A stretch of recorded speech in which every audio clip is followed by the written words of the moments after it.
की हुकूमत थी जो कि वेस्टर्न कंट्रीज का गुलाम बना हुआ था, जैसा कि इसराइल और अमेरिका आज जहां ईरान इनका सबसे बड़ा दुश्मन है, वहीं एक टाइम ऐसा भी था जब ईरान के इनके साथ काफी अच्छे रिलेशंस थे।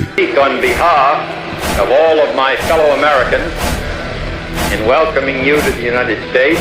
इस वक्त ईरान में फुल वेस्टर्न कल्चर था और रिलीजियस स्कॉलर्स तक को सप्रेस किया जाता था। तभी एक इंसान खड़ा हुआ जिसका नाम था अयतुल्लाह खोमेनी। खोमेनी ने लोगों को बताना शुरू किया कि हर दिन आशूरा का दिन है और हर जमीन करबला की जमीन है, यानी कि वो लोगों को ये कहने लगे कि हमें करबला की तरह इस यजीद के खिलाफ भी खड़ा होना पड़ेगा और ईरान में रिजीम चेंज लाना होगा। खोमेनी ने मजलिसों में लोगों को अवेयर करना शुरू किया। लोग इनकी बात समझने लगे और लब्बैक या हुसैन के नारे लगाने लगे। लोग इमाम हुसैन अलैहिस्सलाम के झंडे उठाने लगे और यहाँ तक कि कई हजारों मुसलमानों ने हुकूमत से लड़ने में अपनी जान तक दी। लोग इमाम हुसैन अलैहिस्सलाम की स्टोरी से मोटिवेट होने लगे और इसी तरह अयतुल्लाह खोमेनी ने ईरान की हुकूमत पलट दी,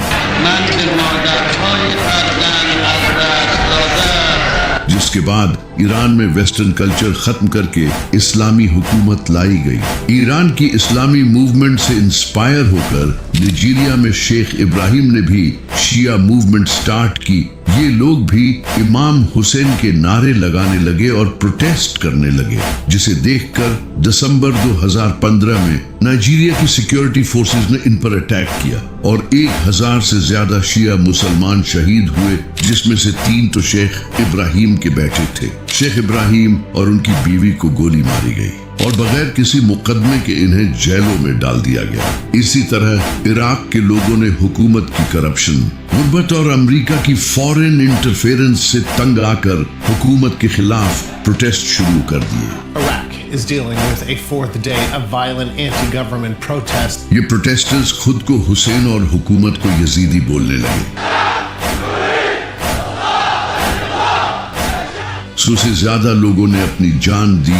5 Iraqis died in clashes between police and anti-government protesters और हजारों लोग जख्मी हुए।